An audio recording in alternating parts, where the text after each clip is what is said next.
Et donc, je veux vous inviter à ouvrir vos Bibles aujourd'hui dans Matthieu et au chapitre 14. Nous sommes dans la Bible français courant, Matthieu chapitre 14, verset 22. Alors que notre gouvernement vient d'autoriser un déconfinement plus ou moins partiel, nous savons que la route qui s'ouvre devant nous sera compliquée. Le vaccin contre le Covid n'a pas été trouvé, le virus circule toujours, il y a eu 270 000 morts dans le monde, 26 000 en France, et nous avons tous autour de nous des personnes dans le deuil qui ont perdu un être cher, ou nous avons perdu nous-mêmes un être cher. Certains d'entre nous ont été malades, d'autres ont été malades et ne le savent pas, d'autres ont du mal à s'en remettre et d'autres vont tomber malades. Certains ont pu travailler à la maison, en télétravail, et cela n'a pas été facile. 60 jours de télétravail qui vont continuer, c'est compliqué. D'autres sont au chômage total ou partiel, d'autres se posent la question de quoi demain sera fait, vais-je perdre mon travail? D'autres se posent déjà la question de savoir comment ils vont payer leurs factures. Sans oublier nos étudiants qui ont vu leur formation être mise en suspens, parfois avec leurs examens. La guerre contre le Covid-19, pour reprendre les mots de notre président, la guerre contre le Covid-19 n'est pas finie. Nous aurons tous devant nous de nombreux défis à relever. Chacun va devoir faire face à des choses difficiles. La route devant nous est longue et périlleuse. Et je ne sais pas ce que ces défis seront. Mais que ce soit avec la crise sanitaire ou dans notre vie, nous aurons des montagnes à gravir, des dangers à affronter, des défis à relever, et nous connaîtrons des tempêtes. Et la question, c'est comment allons-nous nous comporter devant ces défis? J'aime me rappeler ce que nous avons appris il y a 15 jours dans Marc, que notre Dieu est bienveillant et compatissant, et ça n'échappe pas à sa connaissance et à son amour. Jésus-Christ est là, dans la tempête. Il agit. C'est lui qui a permis cette tempête. Il prie pour nous. Il voit ce que nous traversons. Et ce que nous avons appris du récit de la tempête dans Marc, c'est que Jésus vient à nous pour nous secourir au moment même de notre désespoir. Nous avons un grand Dieu. Et puis, il se révèle pour ce qu'il est. Il dit, voilà, c'est moi, je suis celui qui suis. Il se révèle comme étant le grand Dieu, Jéhovah, comme ce Dieu qui s'est révélé à Moïse. Et ce que nous allons apprendre aujourd'hui, c'est que si vous avez besoin d'aide pour relever les défis, qu'ils soient actuels ou futurs, si vous avez besoin d'aide, avec Jésus, vous êtes en de bonnes mains. Et vous êtes aussi au bon dimanche. Je veux vous remercier de suivre et d'écouter la parole du Seigneur ce matin. Si vous êtes parmi nous pour la première fois, je veux vous dire bienvenue, vous saluer et vous dire que nous sommes contents que vous soyez en communion avec nous, même par YouTube, mais en train d'écouter le Seigneur et en communion. Donc nous continuons notre étude de la tempête. Vous allez voir, il y a tellement de choses dans ce texte. Nous avons ouvert l'évangile de Marc. Aujourd'hui, nous sommes dans Matthieu 14. Je veux vous inviter à ouvrir vos Bibles à ce passage. Il n'y a pas de notes aujourd'hui parce que les 5 points sont très simples.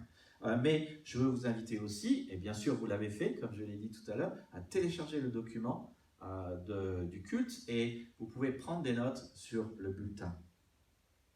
Alors, dans Matthieu 6, nous avons vu ce que Dieu fait pour nous et où il est. Aujourd'hui, nous allons voir ce que nous pouvons faire pour bien traverser la tempête. Nous allons voir comment relever nos défis et comment Jésus peut nous aider à les relever. Alors, vous êtes avec moi, Matthieu chapitre 14, versets 27 à 33. Je lis dans la Bible en français courant. Donc, c'est la tempête, c'est le contexte. On le voit au verset 22. Jésus fit monter les disciples dans la barque pour qu'ils passent avant lui de l'autre côté. Et puis, verset 24, la barque était déjà à une bonne distance de la terre. Elle était battue par les vagues car le vent soufflait contre elle. Et au verset 27, nous lisons, aussitôt Jésus leur parla. Courage, leur dit-il, c'est moi. n'ayez pas peur. » Pierre prit alors la parole et lui dit, « Seigneur, si c'est bien toi, ordonne que j'aille vers toi sur l'eau. »« Viens, » répondit Jésus. Pierre sortit de la barque et se mit à marcher sur l'eau pour aller à Jésus, mais quand il remarqua la violence du vent, il prit peur. Il commença à s'enfoncer dans l'eau et s'écria, « Seigneur, sauve-moi » Aussitôt Jésus étendit la main, le saisit et lui dit, « Comme ta confiance est faible, pourquoi as-tu douté ?» Ils montèrent tous les deux dans la barque et le vent tomba. Alors les disciples qui étaient dans la barque se mirent à genoux devant Jésus et dirent, « Tu es vraiment le Fils de Dieu. » Que le Seigneur bénisse sa parole. Elle est la vérité et elle nous sanctifie. Si jamais tu es dans une tempête, ou si jamais tu es en train de couler, ou si jamais un jour tu seras dans une tempête, ou tu seras en train de couler, ou si tu as des défis qui te semblent trop difficiles pour toi à relever, sache-le, Jésus agira pour toi. Il viendra à ton secours au moment de ton désespoir, mais cela ne veut pas dire que tu n'as rien à faire. Et dans ce texte, il y a 5 choses que Jésus dit de faire à Pierre qui lui permettent de relever ses défis. 5 choses simples. 5 instructions. Si tu les fais, tu t'en tireras bien. Au verset 27, Jésus dit cette phrase clé. Et s'il y avait un verset à apprendre par cœur, c'est celui-là. Verset 27. « Courage, leur dit-il, c'est moi, n'ayez pas peur. » C'est moi, égoémie, dans le grec, ça veut dire « je suis celui qui suis ». C'est la manière avec laquelle Dieu s'est révélé à Moïse. Ça veut dire qu'il est Jéhovah, Yahvé, le grand Dieu créateur, le Dieu qui contrôle l'existence, dont l'existence ne vient de personne et qui la donne. Mais Jésus dit que le point de départ pour Pierre et pour nos défis à relever, c'est d'avoir du courage. Au sein d'une tempête, devant nos défis, c'est indispensable. Les disciples peuvent prendre courage parce que Jésus les a vus, Jésus vient à leur secours, Jésus est le grand je suis, et il a décidé de les rejoindre, d'être avec eux, au milieu de la tempête. La chose qui est un cauchemar pour eux, la tempête, l'eau, les vagues, ils marchent dessus. Il a choisi de les rejoindre comme il a choisi de nous rejoindre. Il a dit, je suis avec vous jusqu'à la fin du monde. Matthieu 28, 20. Et il nous a mis son esprit, nous avons l'esprit de Jésus en nous, si nous croyons en lui. Donc, nous aussi, nous pouvons nous armer de courage. Celui qui est en vous est plus grand que celui qui est dans le monde. Alors, quelques précisions sur le courage. Le courage n'est pas l'absence de peur. Le courage, c'est avancer malgré la peur et affronter nos défis. C'est avancer en refusant que la peur nous dirige, nous démotive et nous domine. Si vous n'avez pas peur, vous n'avez pas besoin de courage. Mais si vous avez peur, c'est là que vous avez besoin de déconnecter la peur, de faire en sorte que la peur ne vous influence pas et d'affronter vos peurs. Et donc, ce que vous avez besoin de faire au sein de la tempête, c'est de prendre conscience de vos peurs. Réalisez à quel point vous avez la trousse au ventre. Votre peur vous domine. Réalisez que votre peur vous ferait faire n'importe quoi ou vous fait déjà faire n'importe quoi. Puis, plutôt que de laisser vos peurs vous paralyser ou vous faire des bêtises, utilisez vos peurs pour faire ce qui est juste. Vous ne laissez pas vos peurs vous utiliser, c'est vous qui utilisez votre conscience de votre peur pour faire ce qui est bon. Choisissez de vaincre votre peur. Et choisir de vaincre sa peur, ça passe toujours par cette décision d'utiliser votre peur et d'affronter votre peur et vos défis. Si vous aimeriez vaincre vos peurs, amenez-les à Jésus. Allez dans la présence de Jésus. Remettez-lui vos peurs. Avouez-les, regardez-le. Regardez à qui il est. Regardez dans la Bible à qui il est. Regardez dans votre vie à ce qu'il a fait. Qu'est-ce qu'il a fait dans la Bible? Qu'est-ce qu'il a fait dans votre vie? Et qu'est-ce que ça dit qu'il est? Et là, vous vous rendrez compte qu'il est un Dieu puissant, qu'il est un Dieu qui fait des miracles, des merveilles, des prodiges, des choses incroyables. Et vous vous rendrez compte quel grand Dieu il est et combien les obstacles et les défis qu'il y a dans votre vie sont tout petits. Et ça résonnera vos peurs. Avouez vos peurs au Seigneur, priez pour chacune de vos peurs et refusez que la peur domine votre vie. Pour une raison simple. Une fois un pasteur a dit cela et ça m'a marqué, il a dit « Dès que la peur domine votre vie, vous avez un problème. » Et vous savez pourquoi? Parce que quand la peur domine votre vie, c'est la peur qui dirige votre vie. Et si c'est la peur qui dirige votre vie, ce n'est pas Dieu, le bon berger, qui dirige votre vie, et alors vous n'êtes plus en sécurité. Parce que quand Jésus, le bon berger, dirige votre vie, il vous mène dans de verts pâturages, près des eaux paisibles, il restaure votre âme. Il vous accompagne dans la vallée de l'ombre de la mort, et vous êtes en sécurité avec lui. Et c'est le thème du prochain message d'ailleurs. Vous êtes en sécurité avec Jésus. Je vais vous inviter à faire la pub pour ce message parce que c'est un message très fort qui nous montre qu'on est en sécurité avec lui. Mais si vous ne laissez pas le bon berger diriger votre cœur et vous laissez vos peurs diriger votre vie ou vous paralyser, la vérité c'est que votre vie alors n'est plus dirigée par le bon berger. L'un des plus grands besoins de notre société actuelle, c'est d'avoir des gens courageux. Et sans faire de politique, je veux féliciter tous ceux qui, que ce soit nos hommes politiques ou que ce soit les soignants, qui avec courage ont affronté cette crise sanitaire. Parce qu'il y a beaucoup de boulot, il y a beaucoup de travail, c'est compliqué et il faut faire preuve de courage pour dire un certain nombre de choses et même avoir la volonté de passer pour impopulaire quand il y a des choses à faire, des décisions à trancher et des choses à dire. Ce que notre monde a besoin, c'est d'avoir des gens et des parents courageux. Des personnes qui ont le courage de faire et de dire ce qui est juste, et particulièrement ce qui est juste devant Dieu. Et je sais que ce n'est pas populaire, cela vous fait peur et cela me fait peur. Cela peut vouloir dire que, parce que nous allons dire quelque chose, il y a des gens qui seront mécontents. Parfois, être courageux semble n'avoir aucun sens à vue humaine. Mais notre société, pour aller bien, a besoin de gens qui sont prêts à retrousser leurs manches, à faire ce qu'il faut coûte que coûte et à dire ce qu'il faut coûte que coûte. L'Église en a besoin. L'Église, elle se construit sur ceux qui ont le courage d'y contribuer et de s'identifier en contributeur à l'Église et donc de devenir membre. L'Église en a besoin, la France en a besoin, vos enfants en ont besoin. Et le truc, c'est que le courage, hélas, ne s'apprend pas à l'école. Non.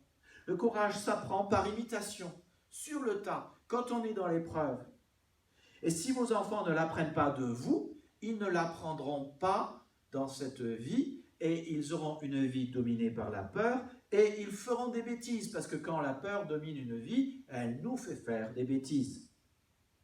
Vos enfants ont besoin de votre courage. Et si vous êtes un enfant ou un jeune, vous avez besoin d'apprendre le courage. Alors maintenant, comment devient-on une source d'inspiration en courage? En étant courageux au sein des tempêtes. Ça, c'est actuel, hein? Ça nous parle, hein, c'est pertinent. Alors, comment l'être? Plutôt que de cacher ce que vous traversez aux autres, soyez vrai et authentique. Montrez aux autres que vous avez confiance en Jésus-Christ. Alors vous dites, oui, nous passons par un moment difficile, mais Jésus nous voit, Jésus prie pour nous, Jésus viendra à notre secours au moment de notre désespoir. Je suis mort de trouille. Mais nous allons le prier de nous secourir et nous allons nous attendre à lui et nous allons faire ce qu'il faut, coûte que coûte, pour traverser la tempête indemne. Et j'espère que vous qui regardez cette vidéo, qui faites partie d'une nouvelle église ou pas, c'est ce que vous voulez faire, mais particulièrement ceux qui font partie d'une nouvelle église, est-ce que vous allez vouloir traverser cette tempête et relever les défis? Parce qu'il y en a beaucoup qui vont devoir être relevés, qu'ils soient économiques, sanitaires, médicaux, relationnels, spirituels. C'est clair que nous sommes aussi dans une guerre spirituelle.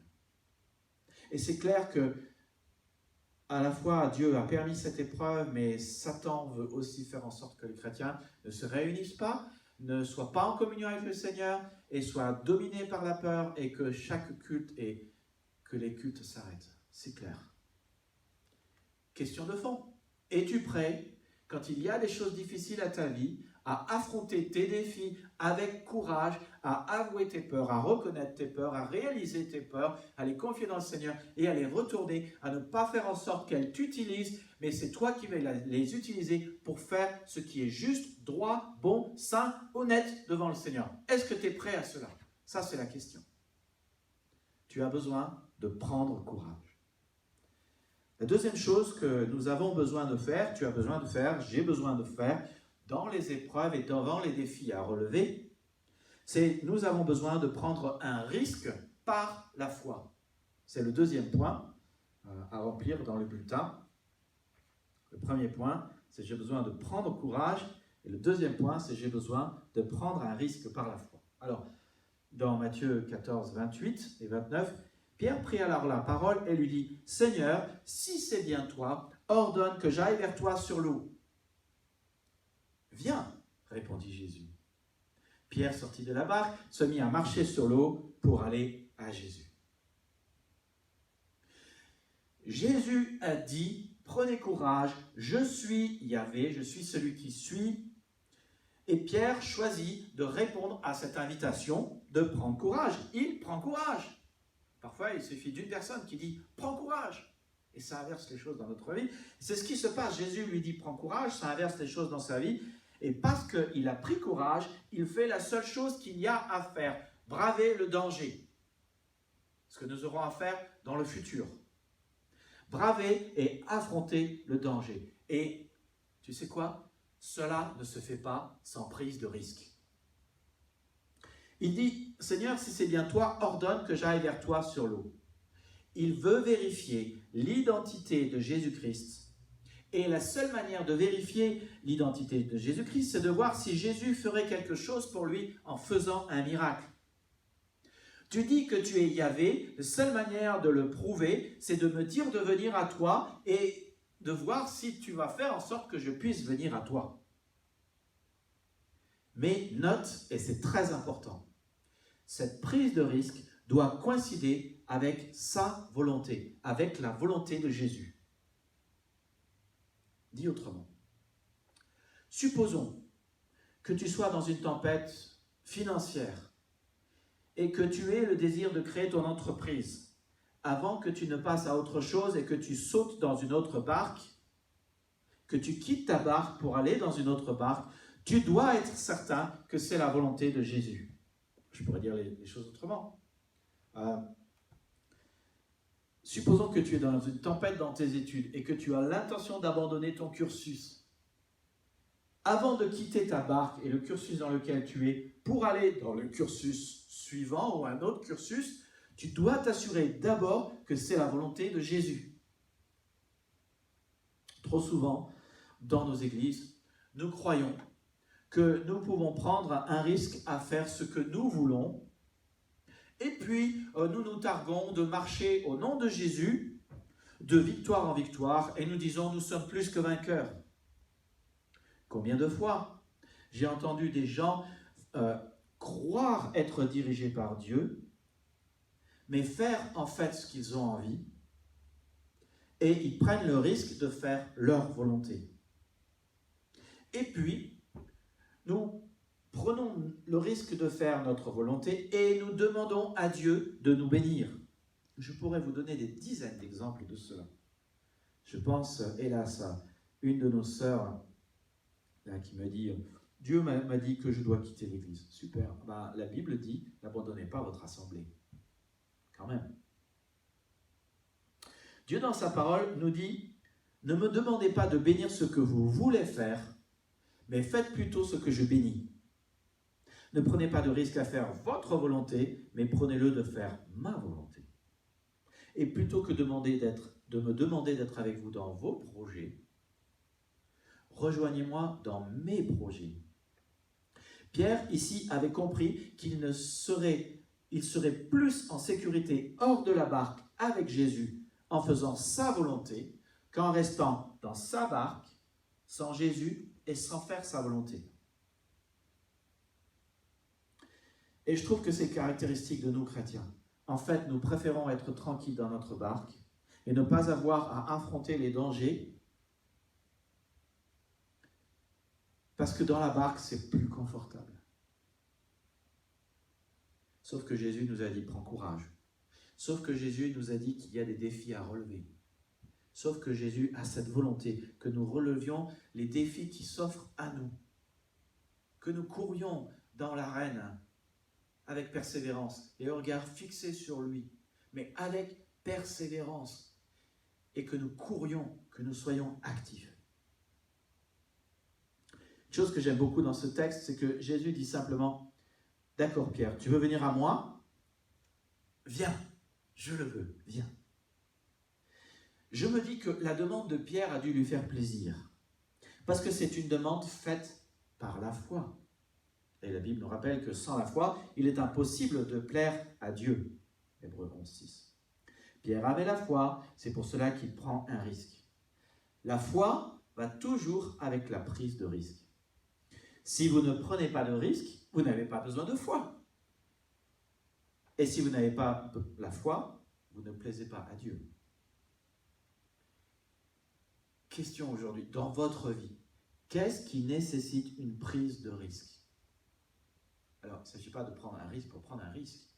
Il s'agit de prendre un risque alors que nous faisons la volonté de Dieu. Qu'est-ce qui, dans votre vie, nécessite une prise de risque? Rien. Alors, vous ne vivez pas par la foi et vous ne plaisez pas à Dieu. Quel risque prenez-vous qui correspond à la volonté de Dieu? Craindre le ridicule, de dire à vos amis que vous avez un grand Dieu qui est capable de maîtriser la tempête et de calmer la tempête, qu'elle soit extérieure ou intérieure dans votre cœur? Donnez 10% de vos revenus, une bonne portion de vos revenus au Seigneur? Parce que quand on aime, on donne, on se donne et on honore vraiment Jéhovah, pas avec un pourboire. Ça c'est remercier un garçon de café. Mais est-ce que vous courez le risque, un risque en faisant la volonté de Dieu? Le risque peut-être d'avoir un peu moins à la fin du mois ou de se poser la question de savoir comment vous allez y arriver. Quelle barque devez-vous laisser derrière vous pour aller rejoindre Jésus? N'oubliez pas, vous êtes plus en sécurité à faire la volonté de Dieu qu'à rester dans votre confort. Allez-vous vous risquer à faire la volonté de Dieu ou pensez-vous que votre sécurité soit dans votre confort? Vous devez prendre le risque de faire ce que Jésus a dit de faire. Ayez du courage. Fortifiez-vous. Ne laissez pas votre peur vous dominer et vous dicter ce que vous devez faire. Laissez votre foi et la parole de Dieu vous dire ce que vous devez faire. J'ai besoin de prendre un risque par la foi. Troisième chose que nous avons besoin de faire pour relever les défis qui vont venir à nous se trouve dans le verset 30 de Matthieu 14. Mais quand Pierre, quand il remarqua la violence du vent, il prit peur, il commença à s'enfoncer dans l'eau et s'écria « Seigneur, sauve-moi !» Voilà ce que nous avons besoin de faire dans ces défis et dans la tempête que nous traversons, les défis que nous aurons à relever. J'ai besoin de garder mes yeux fixés sur Jésus. C'est le troisième point à remplir dans le bulletin. J'ai besoin de garder mes yeux fixés sur Jésus. Ce verset est rempli de plein de vérités précieuses. Notez, et c'est très important, que les circonstances n'ont pas changé depuis le début. Même vent, même vague, même tempête que depuis le début, même obscurité, même bateau, même barque, même Jésus, même Pierre. Pierre a marché sur l'eau et ça a marché pendant un temps, mais là, pas comme au début, il coule. Question, qu'est-ce qui a changé? Qu'est-ce qui fait la différence? Qu'est-ce qui fait qu'il marchait sur l'eau et qu'est-ce qui fait qu'après, il ne marchait plus sur l'eau? Eh bien, c'est dit dans le verset 30, Pierre remarqua la violence du vent. Et à chaque fois que vous remarquez les circonstances et leur grandeur, vous n'avez plus en tête la grandeur de votre Dieu et c'est le début de la fin. Vous commencez à vous enfoncer. Donc vraiment, lorsque vous êtes dans une tempête, ne regardez pas aux forces qui vous entourent, les forces de la nature, le vent, l'eau, les vagues. Ne regardez pas aux forces de la nature ou à autre chose, mais regardez seulement à Jésus. Que s'est-il passé pour Pierre? On ne connaît pas tout le détail, mais je pourrais imaginer que certains des disciples lui ont dit « Mais Pierre, t'es fou, reviens !» Une chose que j'ai appris dans ma vie de pastorat, et maintenant ça fait plus de 20 ans que je suis dans le pastorat, c'est qu'il y aura toujours des gens qui vous expliqueront que ce que vous faites n'est pas raisonnable et ne peut pas être fait. Ces gens-là citent toujours des choses raisonnables, voire en apparence des choses saintes, qui n'ont rien à voir avec la volonté de Dieu, mais tout à voir avec leur volonté, et rien à voir avec la capacité de Dieu, mais tout à voir avec leur capacité. Et ils vous disent, si j'étais toi, je ne le ferais pas. Le problème, c'est qu'ils ne sont pas nous. Par contre, ils nous disent quoi faire. Eux ne prendraient pas le risque de faire la volonté de Dieu. Leur confort est de loin le meilleur. Ils veulent rester sur leur petit coussin au fond de la barque, mais ils vous disent comment, soi-disant, obéir à Dieu. Et il faut que vous vous posiez cette question constamment. Qui allez-vous écouter? Qui vais-je écouter? Seigneur, quelle est ta volonté? Est-ce que vous vous posez la question dans votre relation quand vous lisez la parole de Dieu et quand vous priez? Est-ce que vous posez la question au Seigneur, Seigneur, quelle est ta volonté pour ma vie? Est-ce que vous priez, Seigneur, que ta volonté soit faite au ciel comme sur la terre et dans ma vie? Est-ce que vous posez la question quand vous avez l'impression que Dieu vous dit quelque chose, est-ce que ça vient de ta parole ou est-ce que j'ai l'impression que tu me dis cela alors que ce n'est pas ta parole qui me le dit? Trop de gens aujourd'hui croient obéir à Dieu sans écouter ce qu'il dit dans sa parole. Trop de gens croient avoir des raisonnements justes et bien pensés, mais au final, ils regardent à leurs pensées, ils regardent aux pensées des autres, ils regardent aux autres, ils regardent aux circonstances, mais pas à ce que Dieu a dit, et c'est la raison pour laquelle ils coulent, comme Pierre. Nous avons juste besoin d'arrêter de penser, de regarder à plein d'autres choses qu'à Dieu, et nous avons besoin de nous mettre à penser à la volonté du Seigneur. Nous avons besoin d'arrêter d'imaginer une solution du point de vue humain et de prendre les solutions que Dieu nous donne dans sa parole. Votre besoin ne sont ni vos pensées, ni les autres, ni les pensées humaines, ni les forces. Ce n'est pas un plan, mais c'est la personne de Dieu et la parole de Dieu. Et si vous voulez relever les défis qui se trouvent devant vous et traverser votre tempête et être sain et sauf, regardez au Seigneur, regardez aux choses d'en haut, changez votre perspective, arrêtez de voir les choses comme vous les voyez, mais attachez-vous aux choses d'en haut, attachez-vous au Seigneur, attachez-vous à sa pensée, ayez ses pensées, la pensée du Christ, changez votre ligne de mire. Arrêtez de penser à votre passé, aux fautes des autres, à vos regrets, aux torts qu'on vous a fait. Vous ne pouvez plus les changer. Vous ne pouvez plus changer ces circonstances-là.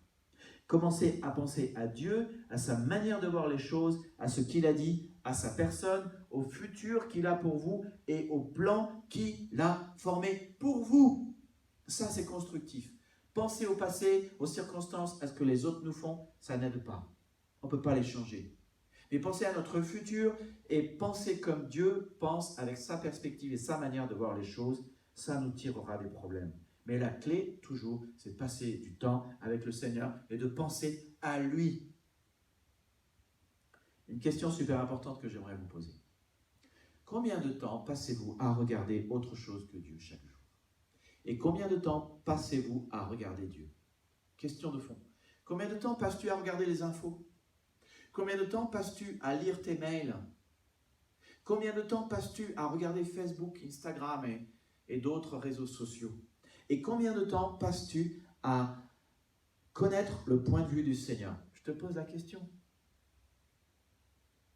Le texte dit que pour ne pas couler dans la vie et relever tes défis, tu as besoin de garder les yeux fixés sur Jésus. Alors tu as la recette, c'est dans tes mains. C'est toi qui sais. C'est toi qui sais combien de temps tu passes.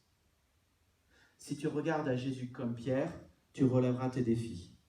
Mais si tu regardes aux circonstances où tu écoutes ce que les autres te disent, où tu penses, tu te fies uniquement à tes pensées, tu n'arriveras pas à relever le défi et ça sera comme Pierre, de manière figurative, tu couleras dans ta vie. Tu as besoin de garder les yeux fixés sur Jésus. Donc, je prends courage par la foi, je prends le risque de faire la volonté de Dieu, je regarde à Jésus-Christ. Et puis, c'est la quatrième chose que j'ai besoin de faire pour affronter nos défis. La quatrième chose que tu as besoin de faire pour affronter tes défis et la tempête, tu as besoin de ne pas douter.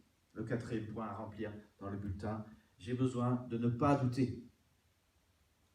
Lorsque Pierre a coulé, nous lisons, aussitôt Jésus étendit la main, le saisit et lui dit, comme ta confiance est faible, pourquoi as-tu douté? Pourquoi as-tu douté? Bonne question, n'est-ce pas? Pourquoi s'est-il mis à douter? D'après le texte, il a commencé par regarder aux circonstances. Il a fait attention à ce qu'il voyait. Et voyant la grandeur des forces de la nature, il a oublié la grandeur de Jésus. Il a oublié à quel point son maître était capable et puissant. Et il a commencé à penser à quel point donc il n'était pas capable et pas puissant. Et qu'il ne pouvait pas marcher sur l'eau. Et là, il a commencé à couler. Lorsque nous ne regardons plus trop à Jésus et que nous commençons à regarder à nous-mêmes, nous oublions la capacité de Jésus et nous commençons à penser à nos capacités qui sont extrêmement limitées et ça nous fait couler. Seul Dieu est Dieu et nous n'avons aucun pouvoir. Nous n'avons aucune puissance. C'est Jésus qui fait un miracle. Ce n'est pas Pierre qui soudainement a eu la capacité de marcher sur l'eau. C'est Jésus qui a fait le miracle. Et la foi, c'est faire confiance à Dieu et dépendre de lui. Donc, par définition, compter sur ses capacités à lui et pas sur mes capacités. Et note ce que Jésus dit, homme de faible foi. Il ne dit pas homme sans foi. Jésus est très précis dans ce qu'il dit et très pertinent. Tu sais quoi? Les gens sans foi, ils restent dans la barque. Ils préfèrent leur propre confort. Ils ne prennent pas de risques. Oh, ils disent aux autres disciples comment ils devraient se comporter et comment ils devraient avancer dans la tempête et devant leurs défis. Ils basent tout sur leur raisonnement. Mais ils ne se lancent pas. Ils trouvent des excuses pour ne pas faire ce que Jésus a dit et ne font pas ce que Jésus a dit. Ce sont ces mêmes personnes qui disent « Mais moi, je n'ai pas besoin d'être membre. » Si, ah si. Tu as besoin de prendre le risque de faire la volonté de Dieu, de t'identifier à une église et de devenir un contributeur de l'Église. Parce que l'Église, c'est vous, c'est toi. Pour traverser votre tempête et pour ne pas couler, pour avancer dans votre vie, vous avez besoin de la personne suffisamment capable pour vous tirer de là. Et elle s'appelle Jésus. Vous ne pouvez pas par vous-même. Et même si pendant un temps, vous avez marché sur l'eau, cela ne durera pas. Vous n'avez pas besoin de capacité pour faire des miracles ou pour vivre des miracles. Vous avez besoin du Dieu des miracles qui a la capacité de faire les miracles et qui les fera si c'est sa volonté. Et surtout, vous n'avez besoin de rien d'autre que de faire sa volonté et de lui faire confiance. C'est lui qui décide de la vie. Et c'est pour cela que c'est tellement important de connaître sa volonté et de lire la Bible sur une base régulière. Question. Vous lisez quoi actuellement dans la Bible? Vous avez un plan? Alors note que d'après Jésus, ce n'est pas non plus une question de foi pour sortir de votre tempête, mais c'est une question d'objet de la foi. Ce n'est pas une question de quantité de foi, mais c'est une question d'objet de la foi. Je pense particulièrement, bon, Jésus dit « homme de peu de foi », mais je pense à cet autre texte où Jésus dit « mais si vous aviez de la foi comme un grain de sénévé, vous diriez à cette montagne de se déplacer et elle se déplacerait ». Tu vois, ce n'est pas une question, la grain de sénévé est tout petit, ce n'est pas une question de quantité de foi, mais c'est une question d'objet de notre foi. Et je ne sais pas si Pierre s'est bien pensé que lui, il avait la capacité de marcher ou pas, on ne sait pas cela. Mais ce qui est sûr, c'est qu'il a cessé d'avoir foi dans le Dieu qui dit « je suis celui qui suis », qui vient à lui en marchant sur l'eau et qui marche sur ces choses mêmes qui le terrorisent. Il a cessé d'avoir cette foi et il a douté de Christ. Si vous faites confiance au Christ, alors vous mettez en pratique ce qu'il dit. Mais le meilleur test pour savoir si vous croyez vraiment dans le Christ, c'est le test de l'obéissance. Et le meilleur test pour vérifier votre obéissance, c'est le test de la tempête. Et en ce moment, on est tous testés. C'est pour cela que Dieu permet des choses difficiles. Il veut voir si on l'aime tellement qu'on va lui faire confiance et lui obéir.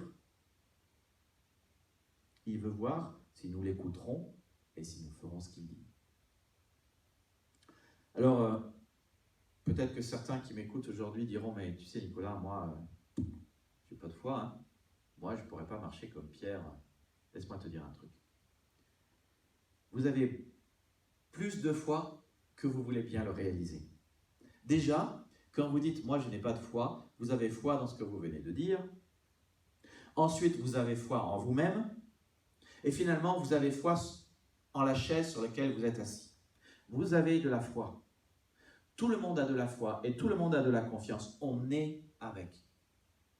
On fait tous confiance à un certain nombre de choses, y compris des choses invisibles, inexplicables et incompréhensibles. Comprenez l'amour? Pourtant, je crois, j'ai la foi que l'amour existe. Comprenez l'électricité? C'est invisible et c'est incompréhensible. Et je pourrais citer plein d'autres choses. Comprenez comment la digestion fonctionne?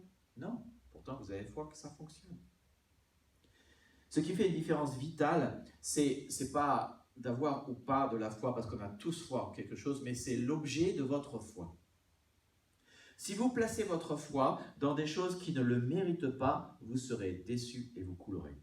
Et je vous dis une chose, aujourd'hui, la crise du Covid-19 révèle en quoi les gens ont placé leur foi et leur confiance, et révèle en quoi vous placez votre foi et votre confiance. Et si vous placez votre foi dans des personnes qui n'ont pas la capacité de vous sauver de la mort ou de la tempête, vous serez perdus. Mais si vous placez votre foi en Jésus-Christ, le Dieu qui dit « je suis celui qui suis », qui a ressuscité les morts et qui fait marcher Pierre sur l'eau devant témoins, alors je vous l'assure et je vous le dis, vous verrez de grandes choses se passer dans votre vie et Dieu vous délivrera.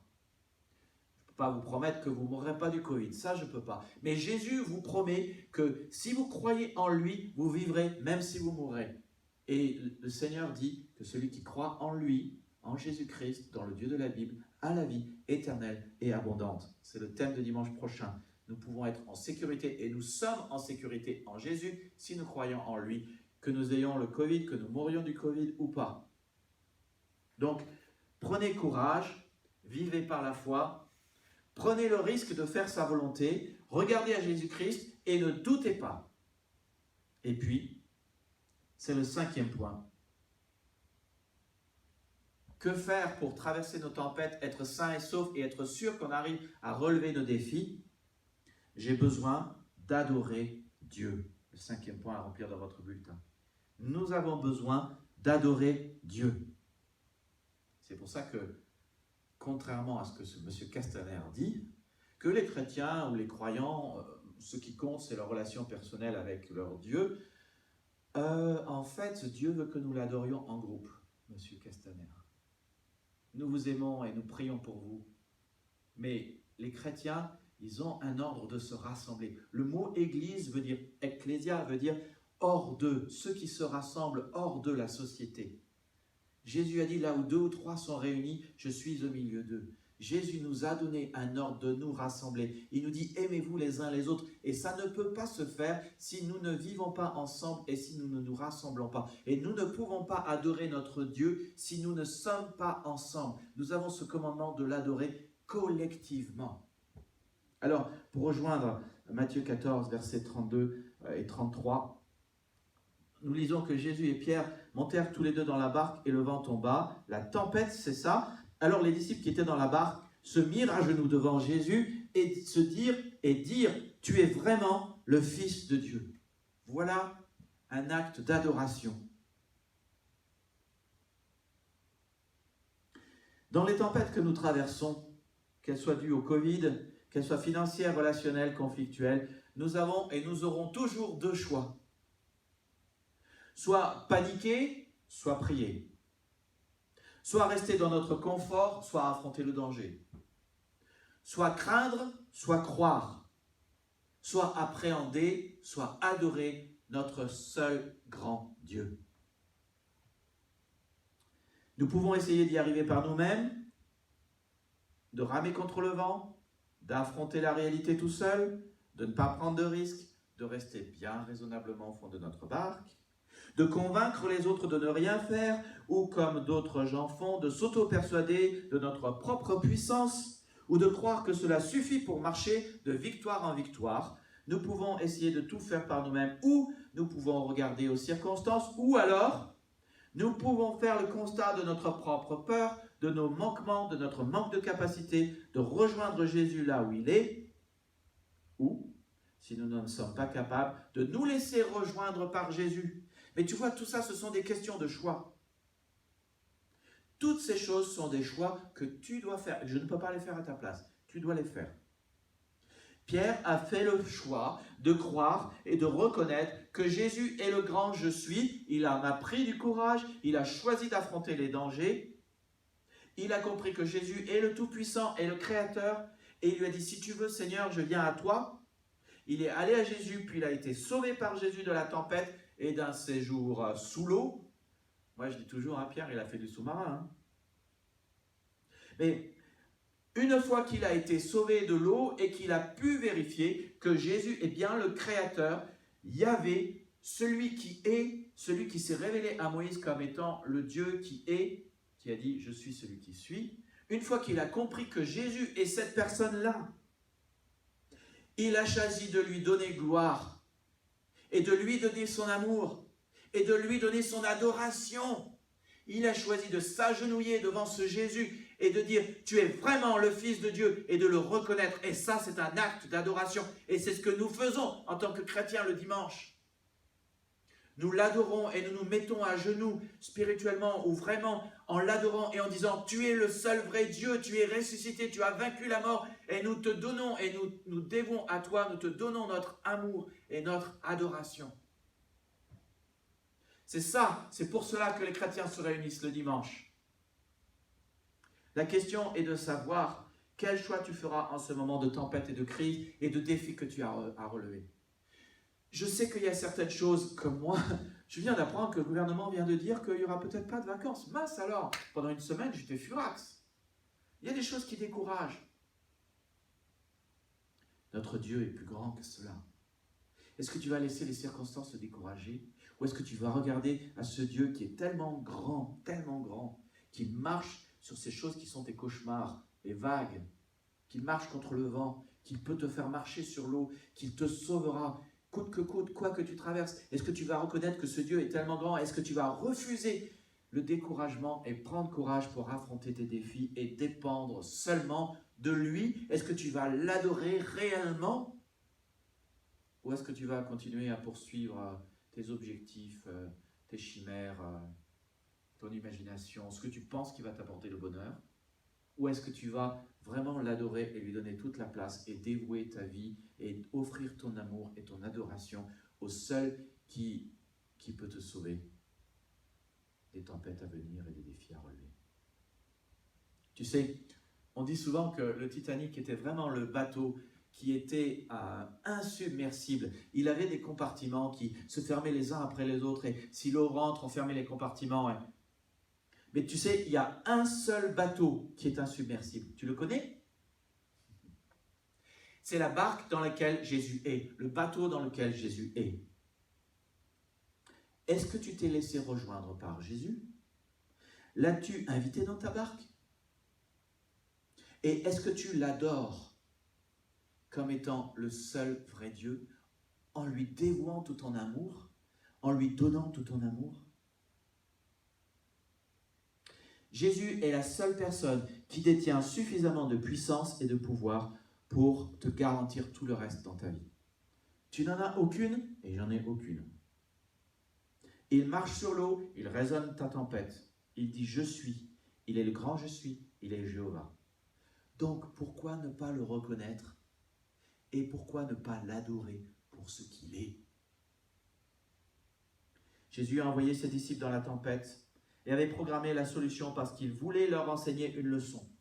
Il voulait qu'ils comprennent qu'il est le Maître, le Créateur, le Seigneur, qu'il provoque la tempête et calme la tempête, et il voulait qu'ils comprennent qu'il est tout ce dont ils ont besoin. Il voulait qu'ils apprennent à dépendre de lui et il voulait qu'ils apprennent à lui faire confiance.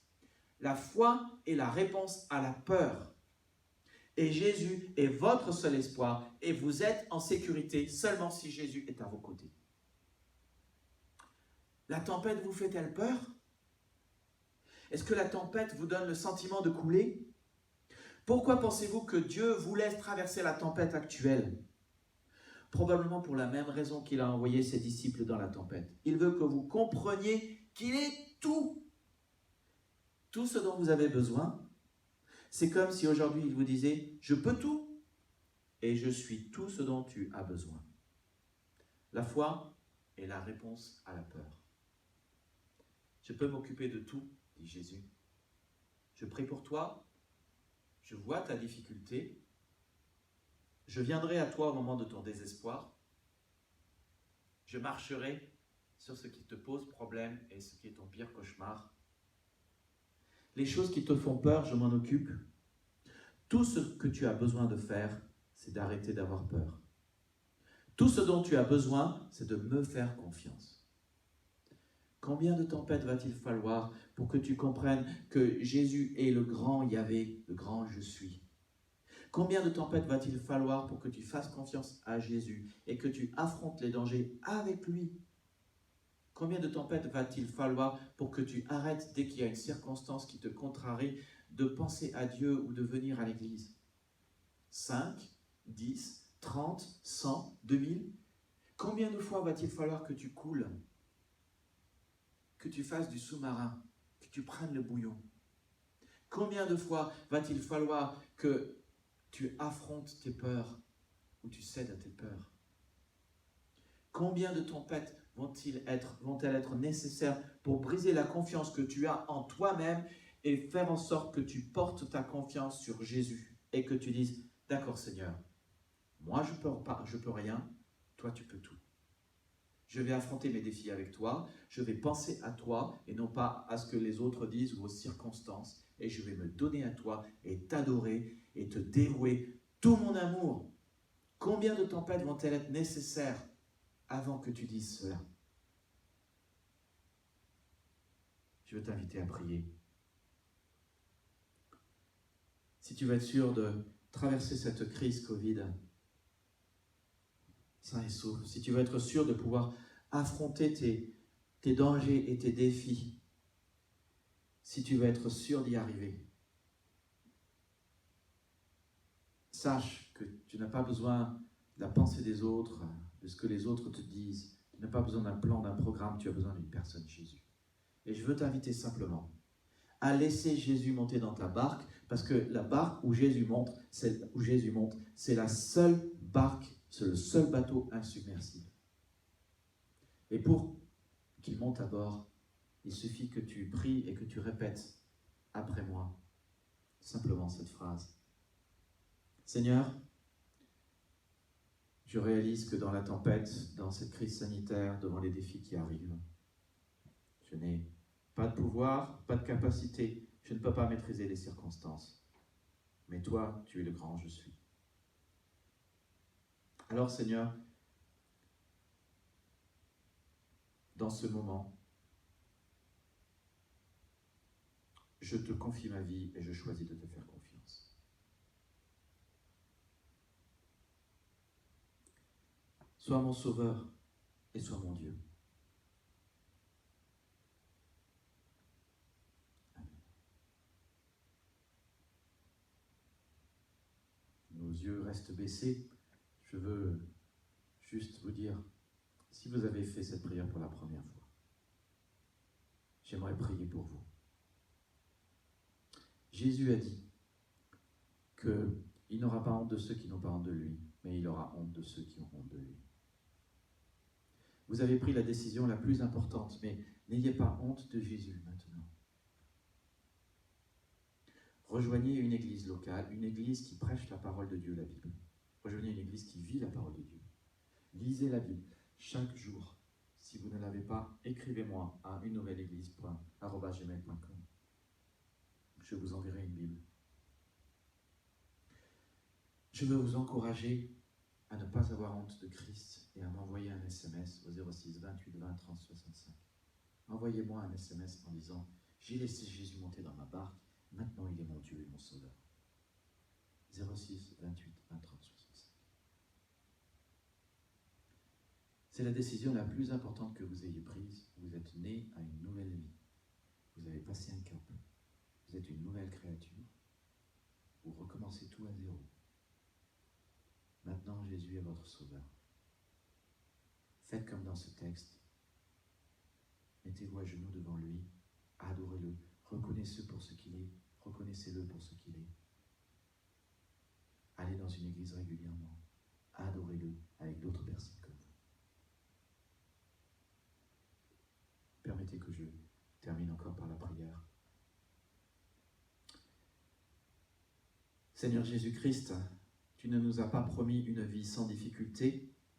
Tu as dit que nous connaîtrons l'épreuve, les tribulations, la mort, la vie. Tu as dit que nous connaîtrons des forces spirituelles ou connaîtrons les forces de la nature.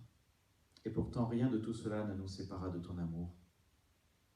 Nous te bénissons de ce que rien de ce qui se passe sur cette terre n'échappe à ton contrôle. Même Satan, pour amener l'épreuve sur cette terre, est obligé de te demander la permission. Tu vois ce que nous traversons, ce que la France traverse, ce que le monde traverse, ce que nos familles traversent. Tu pries pour nous. Et tu nous aimes à un tel point que tu es prêt à venir dans la barque de tous ceux qui veulent bien te suivre et qui t'appartiennent. Et nous te bénissons, Seigneur, de ce que tu viens à nous au secours, à notre secours au moment de notre désespoir. Tu viens à nous et tu nous dis cette phrase qui nous fait tant de bien. Courage! C'est moi, je suis celui qui suis. N'ayez pas peur. C'est le verset, Seigneur, que nous retenons. Matthieu 14, 27. Courage, c'est moi, n'ayez pas peur. Et devant la crise sanitaire qui nous attend, la crise économique qui nous attend, le parcours peut-être de nos frères et sœurs étudiants qui ne savent plus où ils en sont, ne savent plus quand est leur diplôme et ne savent pas s'ils ont un avenir. Seigneur, devant tous les défis que nous avons à relever, nous voulons reconnaître avec les disciples que tu es le Fils de Dieu, tu es Yahvé, tu es « Je suis celui qui suis », tu es le Dieu qui est, le Dieu créateur, le Dieu qui marche sur ce qui est même notre cauchemar, qui n'a aucun problème à affronter les défis qui sont des défis pour nous. Nous voulons le reconnaître, Seigneur, et te dire merci, Seigneur. Nous regardons dans notre passé, tu nous as déjà sauvés dans des périodes difficiles de notre vie. Tu es déjà tellement venu à notre secours et tu t'es déjà révélé comme le Dieu qui délivre et le Dieu qui est sauveur. Tu as déjà fait tout cela. Nous voulons t'exprimer notre profonde reconnaissance. Nous voulons, Seigneur, reconnaître qui tu es et te donner tout notre amour et t'adorer de tout notre cœur, par toute notre vie, en tant qu'Église, en proclamant la bonne nouvelle que tu viens à notre secours, en proclamant la bonne nouvelle que tu nous aimes et que tu veux que nous soyons en sécurité, en proclamant la bonne nouvelle que tu es ce grand Dieu qui délivre et qui fait du bien et qui restaure et qui aide à traverser les crises. Nous voulons, Seigneur, t'adorer chaque dimanche. Tu es le Dieu de la résurrection, des secondes chances, du pardon, des nouveaux départs. Nous voulons, Seigneur, le proclamer. Et Seigneur, je veux te prier pour tous ceux qui écoutent ce message, qui fassent partie d'une nouvelle Église et de tous ceux qui font partie d'une nouvelle Église. Et je veux te prier, Seigneur, que personne ne se prive de ton aide, de ton action. Personne ne se prive de ton secours que tu veux apporter à chacun. Personne. Et je veux aussi te prier qu'il n'y ait personne qui meurt. Personne qui écoute cette vidéo, ce message qui meurt. Seigneur, après, tu fais ce que tu veux. Il n'y a que toi qui es Dieu. Ta volonté est bonne, agréable et parfaite. Je veux te prier que dans une nouvelle Église, personne ne meure. Et aussi te prier, Seigneur, que nous t'apportions tellement notre amour et que nous t'offrions tellement notre amour et notre adoration que nous osions dire aux autres, écoutez le message dimanche prochain, il va vous expliquer comment, avec Jésus, nous sommes en sécurité. Écoutez ce message parce qu'il va vous expliquer comment traverser les défis dans les temps présents. Que nous n'ayons, Seigneur, pas honte, pas peur de dire que tu es dans notre barque et que grâce à toi, les choses iront et vont bien. Que tu nous remplisses, Seigneur, de ton esprit d'assurance pour que nous osions parler de toi. Et je prie, Seigneur, que tu nous apprennes particulièrement à affronter nos peurs et quand nous avons peur, à en prendre conscience, puis à regarder toutes les choses que tu as faites dans l'Ancien et le Nouveau Testament, et toutes les choses que tu as faites dans notre vie, et à prendre conscience que tu es ce Dieu qui est si grand qu'il peut même abattre un géant comme David a abattu un géant, ou écarter une mer, ou faire des tremblements de terre, ou déchirer le voile du temple, ou obscurcir le ciel pendant un jour entier et ressusciter des morts. Que nous voyons à quel point tu es puissant et que cela résonne nos peurs, Seigneur. Aide-nous à ne pas être dirigés par la peur, mais à être dirigés par ton amour, car l'amour chasse la crainte. Et être dirigés par toi, qui est notre bon berger. Nous prions tout cela dans le nom de Jésus-Christ. Voilà, donc, toutes les annonces sont dans le bulletin. Merci de m'avoir suivi. Je lis les annonces parce que je réalise que certains parmi nous, en fait, ne lisent jamais les annonces, mais voilà, donc tout le monde les aura. Annonce du 10 mai. D'abord, célébrons Dieu en famille. Je rappelle qu'il y a plein de trucs qui sont prévus pour nos enfants. Après les chants, les enfants ont eux aussi leur histoire et une activité. Et vous trouvez leur histoire et une activité sur le document du culte dans unenouvelleleglise.fr/célébration en ligne. Je vous invite à ne pas oublier de télécharger ce document. Vous avez également d'autres documents dedans. J'aime bien me rappeler que le Jésus dont on a parlé aujourd'hui et que nous voyons dans la Bible, c'est un roi qui meurt pour ses sujets. C'est une chose unique, incroyable et pourtant bien vraie. Jésus lui-même a dit, le Fils de l'homme n'est pas venu pour être servi, mais pour servir et donner sa vie en rançon pour beaucoup. C'est la raison pour laquelle nous lui rendons un culte. Nous ne lui rendons pas un culte pour avoir ses faveurs, nous lui rendons un culte à cause de la croix, parce qu'il a payé pour notre péché et il nous a acquis les faveurs de Dieu. Quel grand Dieu nous avons! Alors exprimons-lui chaque dimanche notre reconnaissance par nos chants, nos offrandes et en lui donnant notre attention pour écouter sa parole, écouter sa volonté pour que nous puissions vivre pour lui comme lui-même vit pour nous. Prie pour nous, il vient à notre secours au moment de notre désespoir. Adorons Dieu par nos dîmes. Tout à l'heure, Swanan en a parlé. On peut donner sans aimer, mais on ne peut pas aimer sans donner. Ça, c'est sûr. Et moi, je vous encourage à faire les deux. Aimer, donner. Et donner avec cœur. Donner en réfléchissant et en priant à la maison.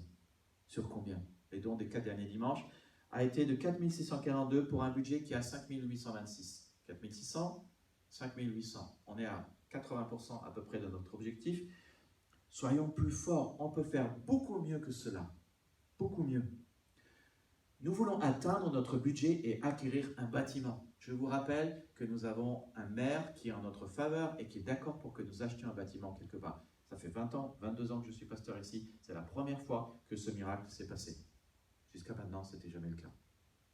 Alors, comment faire sans panier? Soit vous faites un chèque à l'ordre de 1 et vous l'envoyez à Madame Colette Parent, 7 avenue Ampère à 77 420 Champs-sur-Marne. Soit vous faites un virement bancaire, vous trouverez le RIB sur le site web. Soit vous faites un don par carte bancaire, par PayPal. Vous pouvez aller sur unenouvelleleglise.fr, faire un don. Et puis cette semaine, fortifions-nous en petits groupes. Nous avons l'autorisation par le gouvernement de nous réunir chez les particuliers avec un maximum de 10 personnes dans le groupe. Pour l'instant, nous n'avons pas cette autorisation à l'Église. Tranquillement, c'est la direction que nous reprenons, selon la sensibilité des uns et des autres, selon que vous pensez que le Seigneur vous dirige et surtout que tout le monde est en sécurité. Respectez toujours les gestes barrières, même en étant à la maison, toujours plus d'1 mètre entre 2 personnes. Portez gants, un masque, lavez-vous les mains quand vous rentrez, lavez-vous les mains quand vous sortez. Nous en avons discuté avec notre groupe de maison hier, nous avons jugé que pour notre sécurité et de manière aussi à contribuer à l'effort national de freiner l'effort du virus, nous avons décidé de continuer nos groupes de maison en Skype pour l'instant. Nous avons la liberté, mais nous ne l'utilisons pas. Nous pensons que nous sommes plus en sécurité en ne nous visitant pas les uns les autres. Nous avons une dame âgée dans notre groupe, nous avons une autre jeune dame qui est une maman avec son enfant qui ira à la crèche. Nous avons quelqu'un d'autre dans notre groupe qui travaille en crèche. Et vous savez, moi qui est en contact avec du public, même si j'ai tout à fait fait le confinement. Donc, l'idée c'est aborder votre groupe, soyez unis sur la solution, mais surtout que personne ne soit laissé derrière et surtout que tout le monde soit en sécurité. Il va de soi que si vous êtes malade, n'allez pas au groupe, même si vous pensez ne pas avoir le Covid. Vous pouvez avoir le Covid et être asymptomatique.